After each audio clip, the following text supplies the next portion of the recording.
એક ગામમાં એક સાધુ આવે છે. ગામના ચોકમાં બેઠેલા લોકો સાથે વાત કરે છે અને કહે છે કે હું તમારા ગામમાં 9 દિવસ રોકાવાનો છું. ને ગામની બહાર જ મારે નાની એવી ઝૂંપડી છે. મારી પાસે થોડું એવું ધન પણ છે. એ ધન એ નિસ્વાર્થ ભાવે ગામનું જે સારું કામ કરતું હોય એવા વ્યક્તિને હું આપવા માંગુ છું. પૂનમના દિવસે આપ સજ્જન લોકો મારી ઝૂંપડીએ આવજો. જેનું સારું કામ હશે એને હું એ ધન આપીશ. ગામના લોકો મુનિવર પાસે જાય છે અને પોતે કરેલા સારા સારા કામો વિશે વાત કરે છે. કોઈ કહે છે, સાધુ મહારાજ, મેં મારા જન્મ દિવસે ગરીબ માણસોને જમાડ્યા છે. તો બીજું કહે છે કે સાધુ મહારાજ, હું આર્થિક રીતે ગરીબ માણસોને મદદ કરું છું અને જો આ પૈસા મને મળે તો હજી હું મદદ કરતો રહીશ.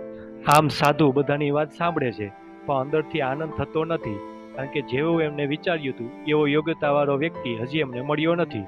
આમ દિવસ પણ આથમી ગયો, ઘોર અંધારું પણ થઈ ગયું. માણસો ગામ તરફ પાછા જતા રહ્યા. એવામાં એક માણસ આવ્યો. માણસને જોઈને સાધુ મહારાજે પૂછ્યું, તું કોણ છો ભાઈ?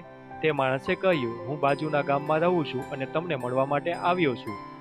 સાધુએ કહ્યું, ભાઈ તો તું અત્યારે કેમ આવ્યો? પેલો માણસ કહે છે, સાધુ મહારાજ, હું તો સવારનો આવ્યો છું, પણ દૂર દૂરથી ઘણા માણસો આવતા હતા જે થાકેલા હતા, તરસ્યા હતા.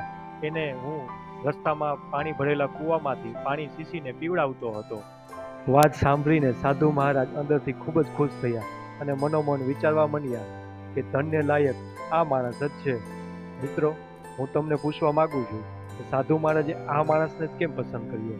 આ માણસ પહેલા પણ સાધુ પાસે ઘણા સજ્જન વ્યક્તિઓ આવ્યા હતા. કોમેન્ટ કરીને જરૂર બતાવજો.